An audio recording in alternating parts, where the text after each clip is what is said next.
40살, 빚 9천만 원, 반지하 원룸.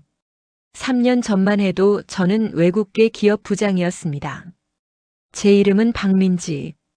지금은 구로디지털 단지의 한 콜센터에서 계약직으로 일하고 있습니다. 하루 종일 앉아서 고객 컴플레인을 받다 보면 이게 내 인생인지 감정 쓰레기통인지 헷갈릴 때가 많아요. 웃기죠? 불과 3년 전까지만 해도 저는 외국계 화장품 회사 마케팅 부장이었습니다. 퇴근 후 월세 35만 원짜리 이 반지하 원룸에 돌아와 편의점 도시락을 입에 넣을 때면 저는 제 인생의 성적표를 받아보는 기분입니다. 창문으로 보이는 지나가는 사람들의 발목을 멍하니 바라보면서요.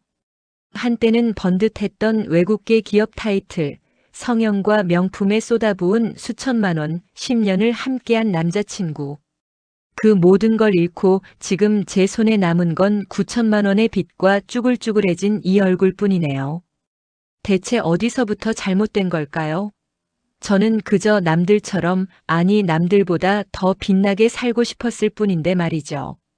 제 인생이 꼬이기 시작한 건 20대 후반이었습니다. 친구들이 토익 점수 올리고 자격증 따느라 도서관에 처박혀 있을 때 저는 그런 걸 좀 촌스럽다고 생각했어요. 인생 한 번뿐인데 예쁠 때 놀아야지. 여자 나이가 얼만데. 이게 당시 제 좌우명이었습니다. 학점 관리는 대충대충, 남는 시간엔 청담동 피부과와 압구정 네일샵을 전전했죠. 아르바이트로 번 돈은 죄다 백화점 명품관에 갖다 바쳤습니다. 샤넬 가방을 들고 거울 앞에 설 때면 제가 드라마 여주인공 같았거든요. 친구들이 민지야, 너 취업 준비 안 해? 라고 물을 때마다 저는 자신만만하게 대답했습니다. 나는 얼굴이 스펙이야.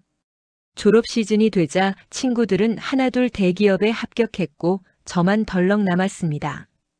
그제야 정신이 번쩍 들었죠. 제 손에 남은 건 2.8의 학점과 텅 빈 통장뿐이었으니까요. 하지만 운이 좋았는지 아니면 면접관이 남자여서 그랬는지 중견 화장품 회사에 들어갈 수 있었습니다. 입사하고 나서 저는 확신했습니다. 역시 여자는 얼굴이야. 실력 같은 건 나중에 배우면 되지. 하지만 그건 진짜 성공이 아니라 더 큰 착각의 시작이었어요. 30대가 되자 저는 외모 관리에 더욱 집착하기 시작했습니다. 여자는 자기 관리가 경쟁력이라는 말을 주문처럼 외우며 살았죠. 매달 피부과에만 200만 원씩 썼습니다. 보톡스, 필러, 레이저. 거울을 볼 때마다 이 정도는 투자지 소비가 아니야 라고 스스로를 세뇌시켰습니다. 회사에서 실적이 안 나와도 괜찮았어요. 제 책상 위에는 샤넬, 에르메스, 루이비통 소품들이 즐비했고 동료들은 역시 민지 언니라며 부러워했으니까요. SNS에는 청담동 레스토랑, 제주도 풀빌라 인증샷이 끊이지 않았습니다. 좋아요가 수백 개씩 달릴 때마다 저는 제가 성공한 줄 알았죠. 10년 사귄 남자친구는 중소기업 다니는 평범한 직장인이었습니다. 저는 그를 사랑했어요. 아니, 사랑한다고 믿었습니다. 하지만 친구들 앞에서 그를 소개할 때면 왠지 모를 창피함이 밀려왔어요. 오빠는 뭐 하세요? 그냥 회사 다녀. 저는 절대 그의 회사 이름을 말하지 않았습니다. 그가 민지야, 우리 이제 결혼 생각해야 하는 거 아니야? 라고 말했을 때 저는 차가운 현실과 마주했습니다. 그의 연봉으로는 제가 원하는 삶을 살 수 없다는 걸 깨달은 거죠. 5천만 원이 넘는 제 빚, 할부로 산 명품들, 매달 나가는 관리비. 저는 애써 웃으며 말했어요. 오빠, 우리 아직 젊은데 뭘 그래? 조금만 더 놀다가 하자. 하지만 그 말을 할 때마다 제 안에서 뭔가가 조금씩 썩어가고 있었습니다. 그러던 어느 날 명품 매장에서 신상 가방을 할부로 끊는데 그가 옆에서 조용히 말했습니다. 민지야, 너 지금 빚이 얼만데 또 사? 저는 발끈했어요. 오빠는 돈도 못 버면서 내가 쓰는 건 왜 참견해? 내 돈으로 사는 건데. 그 말을 한순간 그의 얼굴이 싸늘하게 굳어지는 걸 봤습니다. 우리 사이에 금이 가기 시작한 건 바로 그때였어요. 언젠가부터 그는 제 SNS를 보지 않기 시작했습니다. 제가 새로 산 명품 사진을 올리거나 고급 레스토랑 인증샷을 올려도 예전처럼 좋아요를 누르지 않았죠. 대신 그냥 저를 물끄러미 쳐다볼 때가 많아졌습니다. 그 눈빛에 담긴 게 실망인지 연민인지 아니면 체념인지 저는 애써 외면했습니다. 인정하고 싶지 않았거든요. 제가 잘못하고 있다는 걸. 그렇게 아슬아슬한 시간이 흐르고 결국 올 것이 오고야 말았습니다. 그날도 명품 매장이었어요. 신상 구두를 보고 있는데 그가 한숨을 쉬며 말했습니다. 민지야, 우리 이제 그만하자. 난 지쳤어. 뭐가? 뭘 그만한다는 거야? 제가 물었을 때 그는 아주 차갑고 조용한 목소리로 대답했습니다. 민지야, 너 날 사랑하는 게 아니라 그냥 남들에게 보여주기 좋은 액세서리가 필요했던 거잖아. 넌 한 번도 날 제대로 본 적이 없어. 그저 10년 연애한 나라는 타이틀만 필요했던 거지. 그가 떠나는 뒷모습을 멍하니 바라보면서 저는 깨달았습니다. 제가 사랑했던 건 그가 아니라 10년 연애하는 나라는 타이틀이었다는 걸요. 그 후 1년 동안 저는 완전히 망가졌습니다. 남자도 떠났는데 회사에서마저 제 입지가 흔들리기 시작했어요. 신입 여자 사원이 들어왔는데 스펙도 좋고 예쁘기까지 했죠.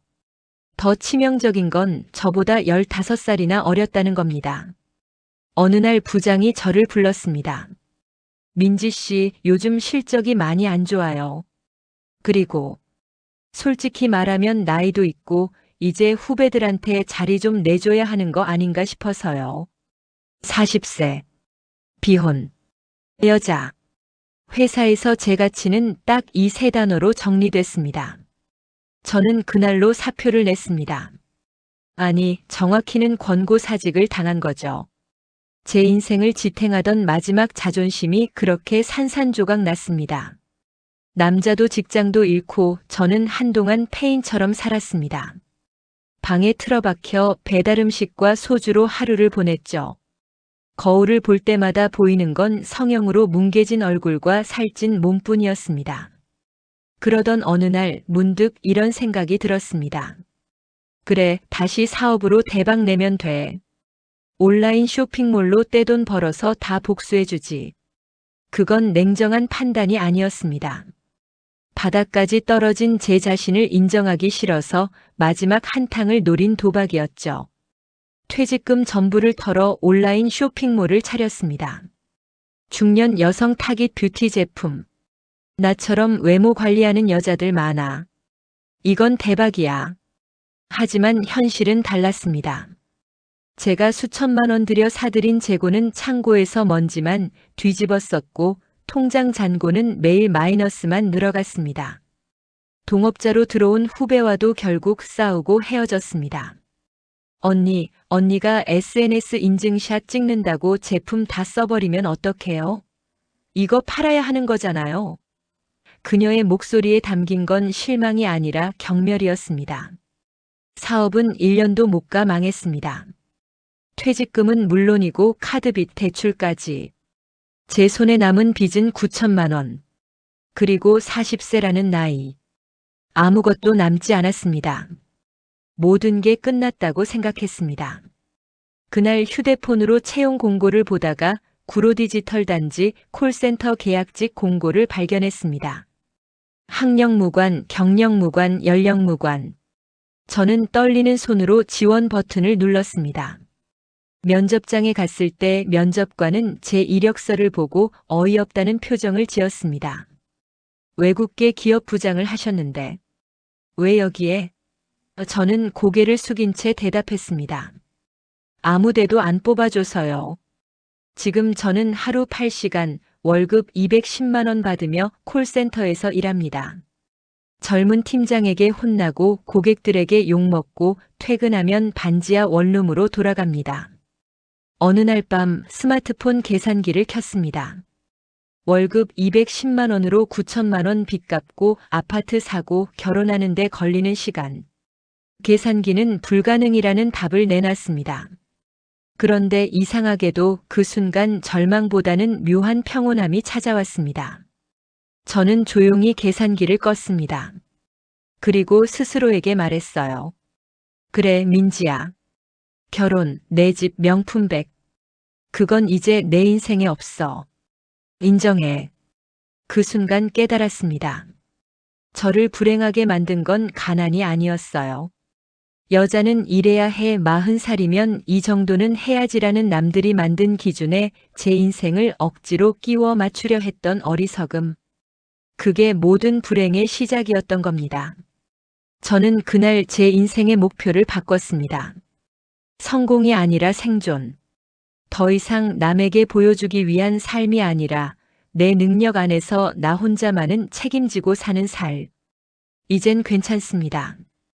반지하 원룸의 눅눅한 공기도 편의점 도시락도 콜센터에서 욕먹는 것도 더 이상 저를 비참하게 만들지 못해요. 진짜 중요한 건 남의 기준을 채우는 삶이 아니라 현실을 인정하고 그 안에서 버티는 힘이라는 걸 이제야 알았으니까요. 혹시 이 글을 보시는 분들 중에도 저처럼 허영에 빠져 인생을 낭비하고 있는 분이 계신가요? 정신 차리세요.